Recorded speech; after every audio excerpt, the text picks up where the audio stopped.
Imagine you're in a room full of people chasing success.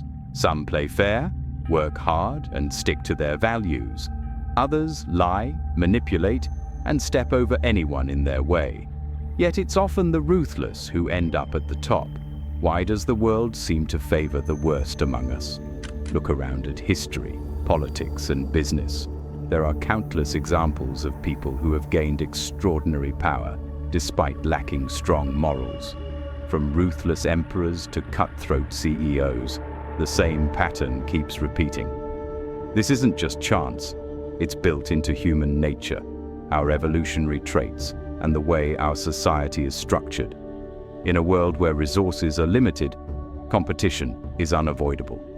Those who hesitate and insist on fairness are often left behind, while those who are willing to exploit, deceive, and dominate rise to power. This harsh reality makes us ask, is being moral really a weakness when it comes to power? Even though the worst often win in the short run, history is also full of stories about their eventual downfall. The real question is not just why they rise, but whether their success lasts, and what it means for those of us who refuse to give up our principles. Nietzsche viewed power as an undeniable force in life, one that is neither intrinsically good nor evil. To understand why the worst succeed, we need to look at the nature of power and one of his most controversial ideas: master morality versus slave morality. Let's dig deeper. Picture two warriors on a battlefield. One is strong, decisive, and fearless. He takes what he wants, shapes the world, and never asks for permission. The other is hesitant, waiting for others' approval, seeking fairness, and hoping that the world will reward his virtue. Which one is more likely to survive? Which one is more likely to lead? Friedrich Nietzsche argued that morality isn't a universal truth, but a result of power struggles throughout history. He described two basic moral systems: master morality and slave morality. These aren't just abstract ideas. They explain why ruthless people often gain power, while those who prize kindness and fairness struggle. Master morality belongs to the strong, the rulers and conquerors. It values strength, courage, ambition, and power. For masters, what is good is what boosts their ability to dominate, create, and impose their will on the world. They don't seek approval. They decide their worth, take charge of their destiny, and see weakness as something to overcome. In contrast, slave morality is the code of the oppressed, the powerless, and those who cannot force their will on others. Instead of celebrating strength, it honors humility, obedience, and self-sacrifice. It teaches that suffering is noble and that power is inherently bad. Nietzsche saw slave morality as a system created by those who could not dominate, a survival tactic for a world run by the strong. But here's the problem. Slave morality doesn't stop the ruthless from rising. In fact, by condemning ambition and shaming the desire for power, it often leaves control in the hands of those who ignore traditional morals. While the noble-hearted hesitate, those who embrace master morality step up, and in a world where hesitation means defeat, the outcome is almost certain. So what does this mean for us? Should we throw away our morals and follow the ruthless path? Or is there a way to blend strength and virtue? To answer that, we need to look closer at the psychology of people who rise to power, the ones who refuse to be victims of their circumstances. Imagine a wild, untamed wilderness. In that world, survival isn't about fairness or kindness. It's about strength, adaptability, and the willingness to do whatever it takes. The lion doesn't ask for permission to hunt, and the storm never apologizes for its destruction. Nature doesn't reward fairness. It rewards those who endure and dominate. Human society works much the same way. Beneath our laws and social contracts, the basic fight for survival still goes on. People who rise to power often share a clear trait: ruthlessness. not necessarily cruelty, but the ability to act decisively without hesitation or guilt. This is not an accident. It's an evolutionary trait, a tool that has allowed individuals and empires to seize control in a world that doesn't wait for the reluctant. Psychologists have studied the traits that predict success in competitive environments. Again, we see that high ambition, low sensitivity to fear, and sometimes even a reduced sense of empathy are common among those who succeed. That doesn't mean all powerful people are psychopaths, but many have the ability to act without the emotional chains that hold others back. Think of the leaders, entrepreneurs, and conquerors, from Julius Caesar to modern business giants. They show us that hesitation is a liability and that power is taken, not given. Yet, there's a paradox. Ruthlessness on its own is not enough. Those who use power without wisdom often fall spectacularly. The very qualities that help someone climb to the top can also lead to their downfall. A leader who rules by fear alone will eventually be consumed by the forces they once controlled.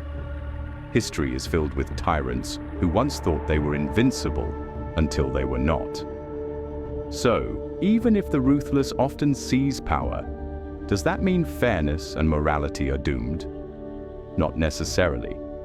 It suggests that we need to challenge the comforting belief that the world is naturally fair. From childhood, we are taught that good people are rewarded and that justice always prevails. Fairy tales, religious stories, and moral teachings reinforce this idea. But when we step into the real world, a harsh truth emerges. The hardest working, most honest people aren't always the richest or most successful. Often, the kindest hearts are the most hurt. This gap is not a flaw in individuals, it's built into the system. Fairness is largely a social construct, a story designed to keep order rather than reflect reality. It's a comforting illusion, but an illusion all the same. Power and success aren't given based on merit alone. They are fought for and kept by those who understand how the game is really played. Psychological research even points to something called the just world fallacy, the belief that life is inherently fair and that people get what they deserve. This belief can be dangerous because it may lead us to be passive. If we assume that goodness alone will bring success, we risk ignoring the harsh realities of competition, strategy, and power. And while we wait for fairness to prevail, those who reject that illusion are already moving ahead. Does this mean that morality is meaningless? Should we abandon all principles in our quest for power? Not at all. The key is to understand the game without being a slave to it. Often, those who suffer the most are the ones who believe that just playing nice is enough. But if you learn to balance integrity with smart, strategic thinking, combining kindness with strength, you can change the rules. Nietzsche's philosophy was never about blind domination. It was about rising above your own weaknesses while staying true to yourself. The real goal is to understand power without letting it control you. For instance, one major mistake people make is believing that life should be fair. It should not. The strongest competitors accept this early on. They don't waste time complaining about injustice. Instead, they understand the game's rules and utilize them to their advantage. This doesn't mean giving up on ethics. It means recognizing that power itself is neutral and that those who understand it best are the ones who use it wisely. Many people fail because they assume that kindness alone will bring them success. But in reality, power is rarely given. It's taken. That doesn't mean you must be cruel, but you do need to understand the motives of those who try to exploit you. Strategic empathy, truly reading people, understanding their reasons, and anticipating their moves can help you navigate a world full of deception without losing your own integrity. Most people are controlled by fear of failure, rejection, or standing alone. In contrast, the Übermensch, or Overman, develops inner strength by embracing discomfort, taking risks, and carving out their path even when others oppose them.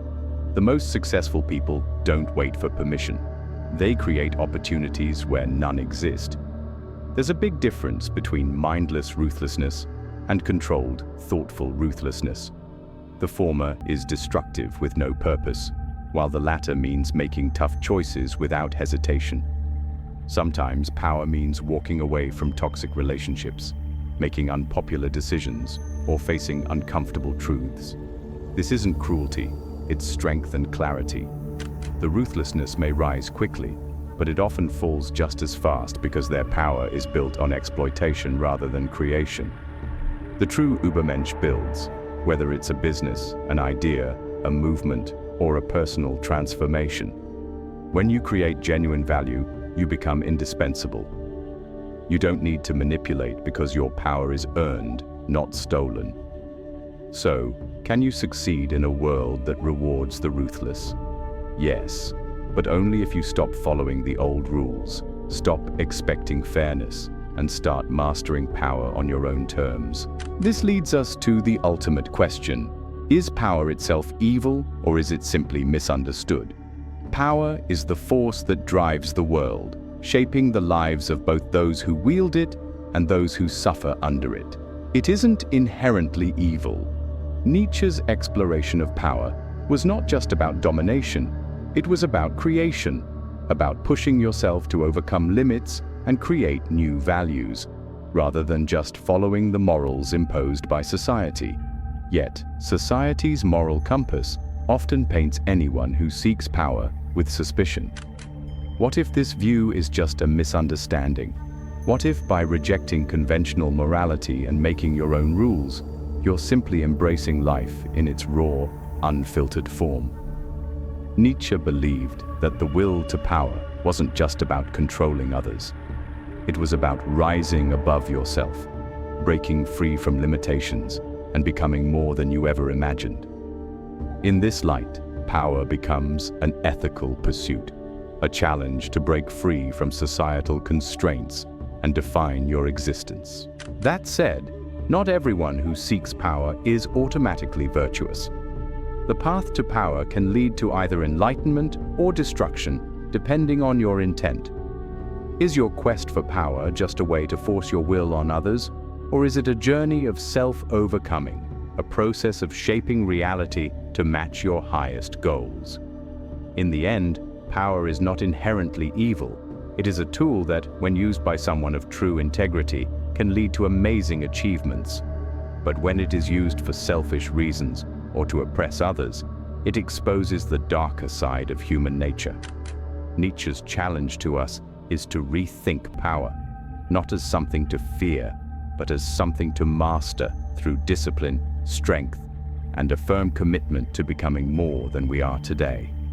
If this exploration of power and success has made you think, challenged your assumptions, or sparked a deeper curiosity about life and philosophy, then consider sharing these ideas. Let's keep the conversation going as we continue our journey toward understanding, growth, and the pursuit of a more powerful life. Thank you for watching.